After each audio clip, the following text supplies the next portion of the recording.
Yang lebih jauh, bila Abdullah ibnu Mas'ud pernah mengungkapkan mengenai Al-Quran, apa dia? Aku melihat ramai yang membaca dan menghafaz Al-Quran tetapi mengabaikan batas-batas Al-Quran. Aku lihat ramai orang baca Quran, ramai orang hafaz Quran tapi mengabaikan batas-batas Quran.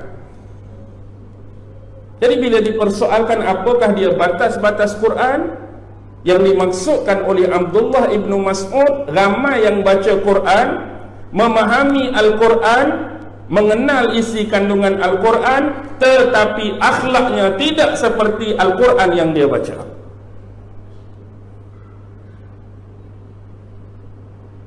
Bacaan Al-Quran dia pada satu sisi lain, akhlak dia berkehidupan satu sisi lain.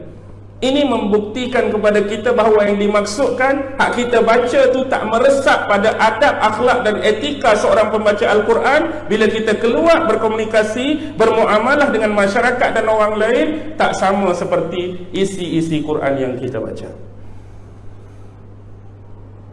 Berlaku tak tuan-tuan? Berlaku.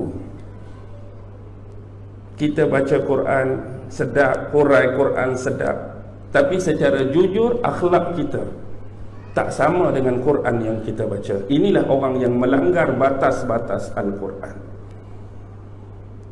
Lebih jauh parahnya bila kita ni baca Quran tanpa kefahaman yang sebenar. Dia jadilah generasi burung kakak tua, letrut. Ingat lagi lagu ni, sekolah tadika ni. Burung kakak tua hinggap di jendela tu kan? Betul? Baik. Bagaimana generasi burung kakak tua terhasil? Tuan-tuan tengok burung kakak tua, bila kita ajar sebutan-sebutan, dia boleh ikut tak? Okey, contohlah batu. Dia pun batu makan, tapi dia faham tak dia cakap tu? Pernah tak bila dia sebut makan, kita tanya dia, cuba definasikan dan takrifkan makan sikit, aku nak dengar. Dia akan jawab juga, kurang-kurang boleh jawab apa? Dia ikut balik lah, cuba definasikan dan takrifkan makan juga. Dia tak boleh, dia tak faham pun. Selalu saya cerita pasal orang hak beli burung tu kan. Dia orang kaya, tapi hidup kesunyian. Kemudian dia ni minat burung. Satu hari dia pergilah kedai burung. Bukan Abdul Wahab jual burung. Abdul apa yang jual burung? Abdul Wahab kan? Bukan kedai burung Abdul Wahab lah, Abdul lain. Jadi bila pergi, dia cadangkan, suggest bagi apa istimewa burung-burung ni, dia akan beli. Hak ni macam ni, hak ni macam ni. Pada satu ni burung kakak tua ni dia boleh hajuk kita bercakap. Jadi dia tertarik, dia pun pergi test, ya. Jadi dia beli, bawa balik, dia sangkut dekat halaman rumah dia. Dia pun ajar, selamat datang. Burung pun selamat datang, selamat datang, selamat datang. Okey. Dia rasa bangga hak dia ajak perkataan selamat datang tu berjaya diikut oleh burung. Last kali apa berlaku? Panggil adik-beradik, nak tunjuklah burung dia ni boleh cakap. Panggil adik-beradik buat makan. Sampai saja adik-beradik depan rumah, buka pintu kereta, keluar saja, burung dia pun selamat datang, selamat datang. Burung aku beli, bagus cakap. Dia bukan berhenti pada tu. Kadang-kadang makcik melah nak pergi pasar, lalu tepi rumah dia pun burung tu cakap apa? Makcik melah bukan nak mari rumah dia pun, nak pergi pasar, lalu kat depan tu, selamat datang, selamat datang. Pakcik Din duk jogging pagi-pagi pun selamat datang, selamat datang. Postman mari pun selamat datang. Tibalah sesuatu yang tidak diingini. Belah malam pencuri dan perompak masuk. Agak-agak burung tu habaq apa? Burung tu kata help ke selamat datang. Ungkapan yang sama. Mari pencuri pun selamat datang, mari perompak pun selamat datang. Perompak pun dialu-alukan, masuklah. Rompak habis, jam lah kawan ni. Nak abadnya tu lah, dia tak faham. Dia tak tahu siapa yang datang. Yang dia tahu selamat datang hatta kepada sesiapa pun. Last kali sembelih lah burung ni, tak ada guna. Patut hell ataupun tuan-tuan ada orang mari nak rompak rumah kita. Dia tak boleh, dah tak diajar benda tu. Jadi kita tak mau melahirkan generasi burung kakak tua yang baca Al-Quran sekadar untuk melepaskan bacaan, tanggungjawab bacaan semata-mata. Dan kita alhamdulillah dalam keadaan malas kita hari ini tuan-tuan, Allah tak letak lagi satu bencana besar atas kita. Apa dia bencana besar yang mungkin boleh berlaku dalam keadaan kita malas ni? Tapi bila orang baca Quran hari ini, kita masih tak apa-apa.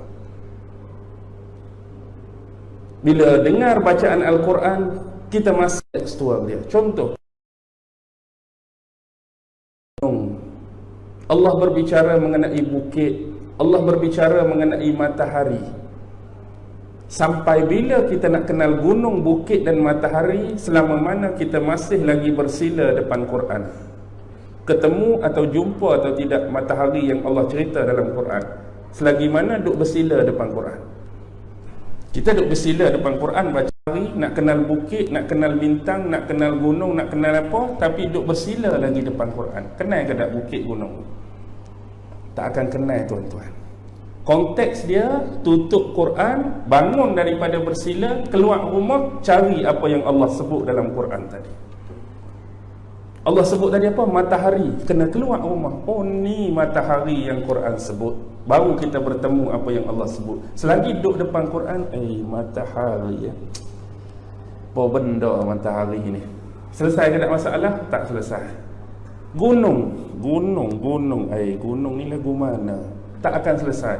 Maksudnya kita kena kontekstual dia, cari di luar. Oh, ni yang Allah cerita, ni yang Allah sebut, ni yang Allah rakam dalam Quran. Kita kena cari, kita kena explore. Sebab itulah ayat pertama turun pada Nabi apa dia? Gua Hira. Iqra bismi rabbikal ladzi khalaq. Bacalah. Suruh baca saja ke?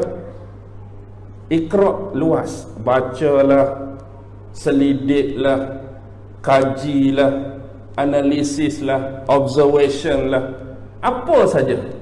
Maksudnya di sini Allah tekankan kepentingan ilmu. Kita kena jadi manusia yang berilmu, manusia yang bermaklumat, manusia yang ada pengetahuan. Allah tak mau manusia jadi jahil, Allah tak mau manusia jadi bodoh. Lebih-lebih lagi ilmu dan maklumat yang ada kaitan dengan apa? Bismi rabbikal ladzi khalaq. Bacalah dengan nama Tuhanmu yang menjadikan kamu. Jadi bila kita manusia, kita kena kenal who is the truly creator. Siapa pencipta sebenar? Allah Subhanahu wa ta'ala nak perkenalkan dia pada kita.